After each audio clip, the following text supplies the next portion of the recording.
अगर आपके घर वाले आपसे फरमाइश करें कि आज कुछ ज़बरदस्त सा खिलाएं तो उन्हें बना कर खिलाएं ये आलू वाले नान जो तवे पर ही बहुत ज़बरदस्त तरीके से तैयार हो जाते हैं। इंतहाई आसान और कम खर्च में तैयार होने वाली रेसिपी है। साथ में धनिया और पुदीने की चटनी हो तो मज़ा ही आ जाए।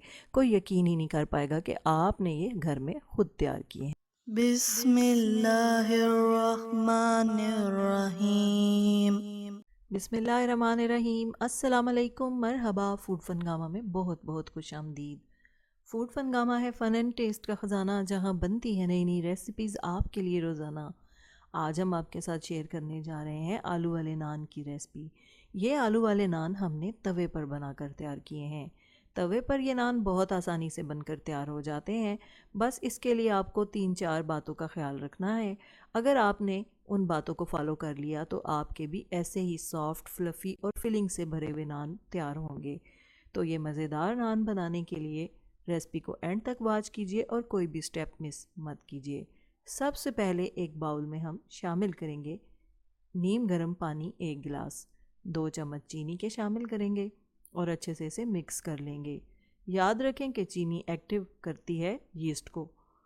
अब हमने यहाँ पे यीस्ट शामिल कर देना है। ये ड्राई यीस्ट है, आप इसे डायरेक्ट भी शामिल कर सकते हैं, लेकिन ये अमल करने से आपको पता चल जाता है कि आपका यीस्ट एक्टिव है या एक्सपायर हो चुका है। 2 कप मैदे के शामिल करेंगे, 1 कप गंदम का आटा शामिल करेंगे बाउल में। आप चाहें तो पूरा मैदा और पूरा आटा भी ले सकते हैं। 5 मिनट के बाद ये मिक्सचर बहुत ही अच्छे से रेडी हो गया है। इसे शामिल करके अच्छे से आटे में मिक्स कर देंगे। थोड़ी देर मिक्स करने के बाद हम यहाँ पे नमक शामिल करेंगे। नमक को अभी शामिल करना है, पहले शामिल करेंगे तो ये यीस्ट को एक्टिव होने से रोक देगा। 2 चम्मच ऑयल, 1 अंडा और 1/4 कप दही शामिल करेंगे। आप चाहें तो अंडे को स्किप भी कर सकते हैं, लेकिन इससे नान बहुत सॉफ्ट बनते हैं। अच्छे से इसको मिक्स कर लेंगे। अगर गीला लगे आटा तो थोड़ा और आटा भी बीच में शामिल कर सकते हैं। तो इस तरह से डो बनाकर तैयार करनी है। उसे ऊपर से ग्रीस कर दें और राइज़ होने के लिए रख दें। तो ये डो आपकी गर्मियों में आधे घंटे में ही बनकर तैयार हो जाती है और सर्दियों में ये बाज़ दफ़ा 2 घंटे भी ले लेती है। तो अब हम इसे साइड पे कर देंगे और यहाँ पे हमने 1 इंच का अदरक का टुकड़ा जिसे अच्छे से काट लिया है, 3 हरी मिर्चें, आप चाहें तो मिर्चों की तादाद कम भी कर सकते हैं, और 1 बड़ा चम्मच अनारदाना। इसको यहाँ पे चट्टू में अच्छे से कूट लेंगे और ये एक चटनी सी बनाकर तैयार कर लेंगे। अब यहाँ पे हमें एक ड्राई मसाला बनाकर तैयार करना है, जिसमें हमने 1/4 चम्मच सरसों के बीज, 1/4 चम्मच अजवाइन, 1/4 चम्मच मेथी दाना, 1/4 चम्मच कलौंजी, 1 बड़ा चम्मच धनिया और 1 बड़ा चम्मच ज़ीरा और 5 गोल देगी मिर्चें ली हैं। अच्छे से इनको इस तरह से ड्राई रोस्ट करके इनका ग्राइंडर में पाउडर बना लेंगे। अब यहाँ पे लिया हमने 1 किलो आलू। आलू को मैशर से अच्छे से मैश कर लेंगे। आलू हमने पहले से ही बॉईल कर लिए थे। अब ये जो हमने मिसाला बनाया था, जिसे हमने रोस्ट किया था, इसको यहाँ पे शामिल कर देंगे हस्बे मंशा। जितना मिसाला आपको पसंद है उतना शामिल करें। आधा चम्मच सुरख मिर्च शामिल करेंगे, 1 चम्मच कसूरी मेथी का शामिल करेंगे हाथों में क्रश करके, और 1 चम्मच चाट मसाले का। चाट मसाला आलू के मिसाले में बहुत अच्छा फ्लेवर लाता है। आधा चम्मच नमक शामिल करेंगे क्योंकि चाट मसाले में भी नमक मौजूद होता है। अब ये जो हमने चटनी बनाकर तैयार की थी अनारदाने की, उसे शामिल किया है और अच्छे से मिक्स कर देंगे। एक छोटा प्याज जिसको बहुत अच्छे से चॉप किया हुआ है वो शामिल करके अच्छे से मिक्स कर देंगे तो स्टफिंग हमारी तैयार है। डो हमारी राइज़ हो चुकी है। तकरीबन 1.5 घंटे में ये डो बहुत ही अच्छे से राइज़ हो गई है। अब इसे पंचेस लगा के अच्छे से सेट कर लेंगे और फिर इसे बोर्ड पर निकाल के अच्छे से 4-5 दफ़ा मल लेंगे। मलने से ये और भी ज़्यादा सॉफ्ट हो जाएगी।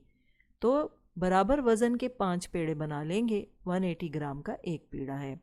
अब हमने इसमें इस स्टफिंग को भर लेना है। स्टफिंग के हमने इस तरह से छोटे छोटे पेड़े बना लिए हैं 5, और इनको इस तरीके से पेड़े में भर के हमने अच्छे से इसको रोल करके पेड़ा बना दिया है। एक और पेड़ा भी आपको बनाकर दिखाते हैं। आप उन्हें बेलन की मदद से थोड़ा बेल कर भी इसका पेड़ा बना सकते हैं।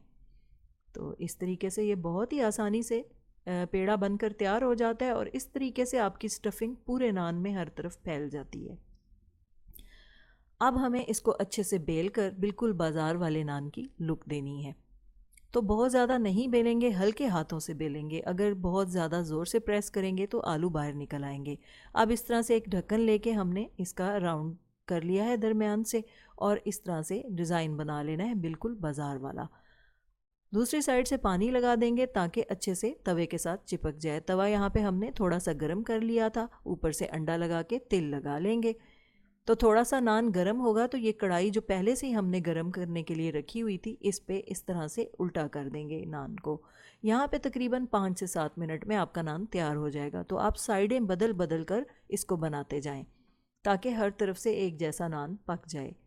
तो आप देख रहे हैं कि अभी इसमें थोड़ी कसर है, तो थोड़ी देर और हम इसे पकाएंगे। और ये देखें कि कितना खूबसूरत कलर नान के ऊपर आ गया है। अगर आपकी कढ़ाई साइज़ में थोड़ी बड़ी होगी तो इवनली हर तरफ अच्छा कलर आ जाएगा।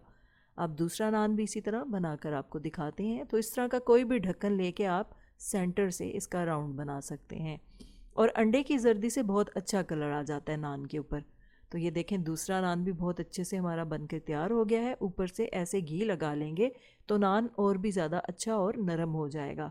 अब इस तरह के किसी चम्मच की मदद से आप इसको अलग कर लें, या छुरी की मदद से भी तवे से अलग कर सकते हैं। तो बहुत ही ज़बरदस्त, बहुत ही शानदार से ये देखें नान बनकर हमारे तैयार हो गए हैं। आपको हमारी ये नान की रेसिपी कैसे लगी हमें कमेंट बॉक्स में ज़रूर बताइएगा। रेसिपी पसंद आए तो उसे लाइक कर दीजिएगा, और साथ ही साथ फूड फनगामा को सब्सक्राइब भी कर दीजिएगा। तो जब बनेंगे इस तरह के पकवान, दिल पुकारेगा फ़बेजी आलाई रब्बी को मातो का ज़िबान। हमारी दुआ है आप रहें खुश और शादमान, दुनिया के साथ आखिरत भी हो आपकी आसान, कभी ना आए आप पे कोई भी इम्तिहान, अल्लाह हो आपका मुहाफ़िज़ व निगहबान। फूड फनगामा इंशाल्लाह हाजिर होगा लेकर नई रेसिपी, नया उन्वान। फूड फनगामा की रेसिपीज़ को लाइक कीजिए, शेयर कीजिए, और फूड फनगामा को सब्सक्राइब कीजिए। इजाज़त चाहते हैं, अल्लाह हाफिज़।